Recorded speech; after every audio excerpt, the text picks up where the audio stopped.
Welcome back to the deep dive. Okay, so you've given us some really interesting source material today, all about MK Manet's Metro Clean. Our goal here isn't just to, read off a service list. We want to dig into how a really comprehensive, expert approach to facility maintenance can actually fundamentally change how a business operates day to day. We're looking for those key things that make ultimate care or expert solutions more than just marketing speak. We want to see the real efficiencies. Exactly. We're basically trying to map out what optimal facility performance looks like using this as a case study. I think we need to stop thinking about maintenance as just, a cost center, something you have to do. It's really about strategy, predictability. This material is great because it shows how combining services, the cleaning and the full building upkeep, helps clients, how it minimizes disruption, boosts efficiency, and shifts things from constant firefighting to actually preserving the assets proactively. Okay, let's jump right into that structure then. What really stands out to me right away is this deliberate split. Two clear areas, but they're integrated. Cleaning and overall building maintenance.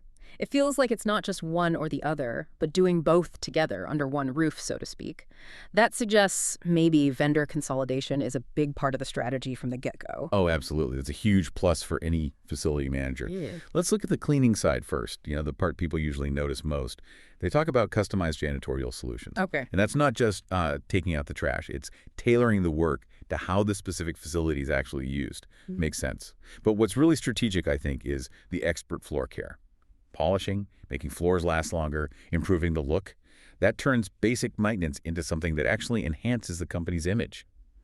A clean, shiny lobby says a lot, right? It's like brand protection.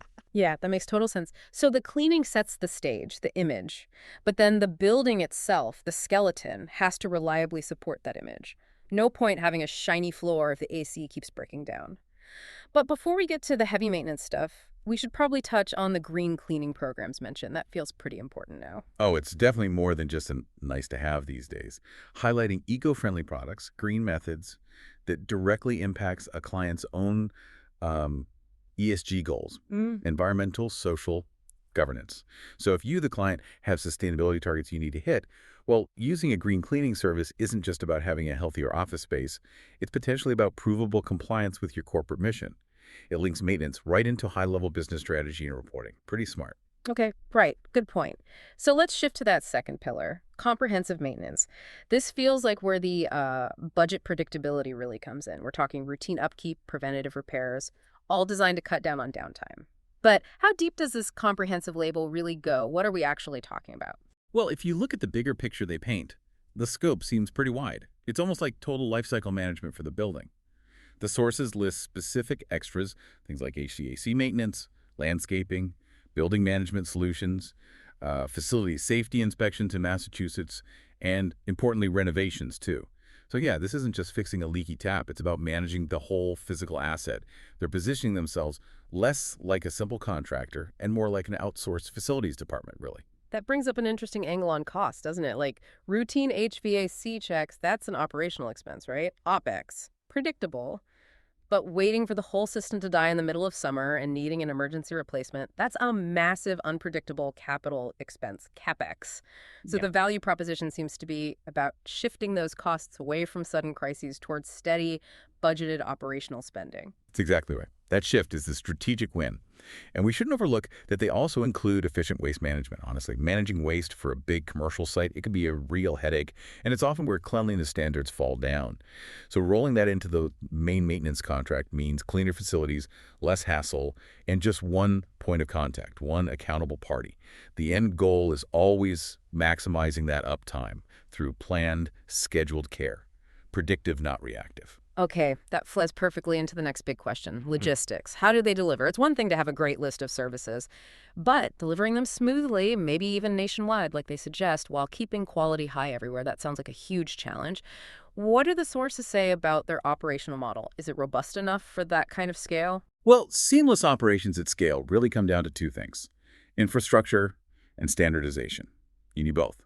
Sources call them a nationwide partner, which implies, a big reach.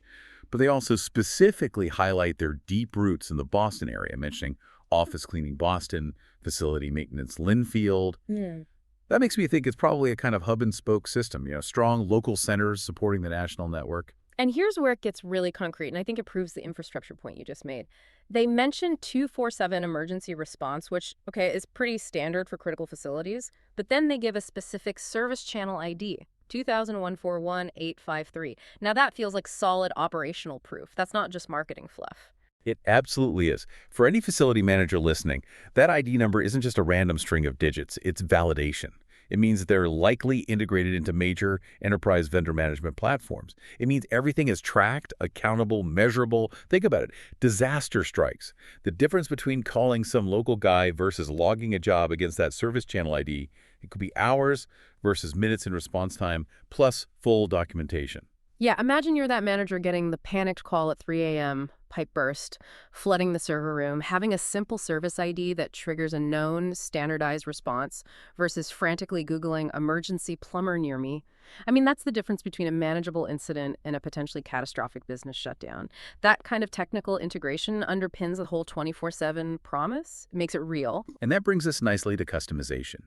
Because having this big, robust, possibly national infrastructure is great, but it's not much use if the service is just a rigid one-size-fits-all deal. The sources really stress that they create tailored service plans, plans specific to the needs, the schedules, the unique quirks of each individual client facility. That's how you ensure comprehensive cleaning solutions are actually comprehensive for that specific place, not just generic. And this tailored approach, which includes that routine upkeep, like, say, specialized Boston HVAC maintenance you mentioned earlier, that's what makes the proactive strategy pay off financially. It doesn't just head off those expensive emergency repairs. The sources also point out it improves energy efficiency. Making sure equipment runs optimally saves power. And what's really interesting is how you see this reflected in the qualitative feedback, the testimonials. People mention things like enhanced efficiency, reliability, professionalism again and again. So the ultimate benefit isn't just, a clean floor or a fixed leak. It's the stability and reliability of the client's own business operations. Maintenance becomes a core part of their business continuity. Okay, so if this model is that effective, who's actually using it? Let's widen the lens a bit. What kind of industries are we talking about? Looking at the client list gives you some clues about their capabilities. Sure, there are corporate offices. The Office Cleaning Boston reference points to that standard need. But look at the others mentioned.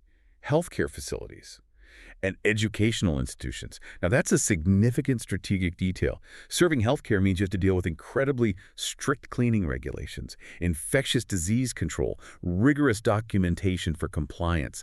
It's high stakes. And schools or universities, they need expertise in handling high-traffic areas, specialized deep cleaning, maybe even specific security protocols or background checks for staff. This tells me their expertise isn't just in the practical tasks, but in managing complex, sensitive environments with really critical compliance demands. Yeah, that definitely raises the bar. It's not just keeping one office building tidy. It could be managing a whole portfolio of different types of facilities, maybe for property management groups across Massachusetts, like the sources suggest. And each one might have different, sometimes even conflicting regulatory hoops to jump through. Exactly.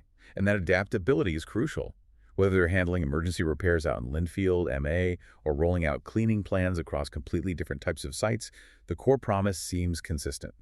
Minimize disruption, keep the facility running at peak efficiency. They're essentially selling operational uptime and maybe peace of mind. And just for context, for anyone wanting to check this material, the sources give a physical address, 230 Broadway, Suite 205 in Linfield, Massachusetts.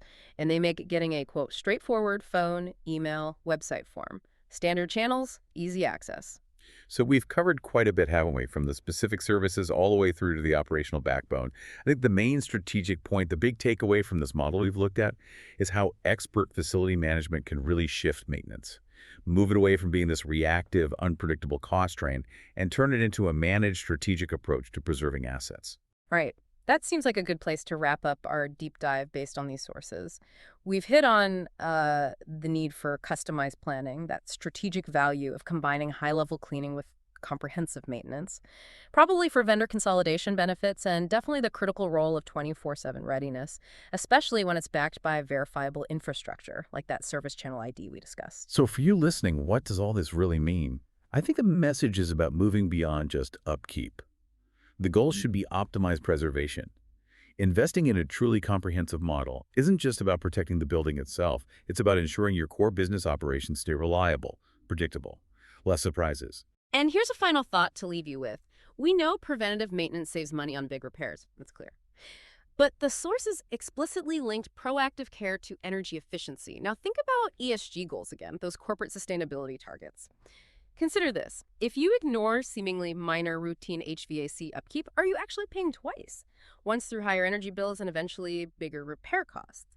And maybe a second time through failing to meet your documented corporate sustainability goals. That might be the real hidden cost when you prioritize reacting over optimizing, something to think about.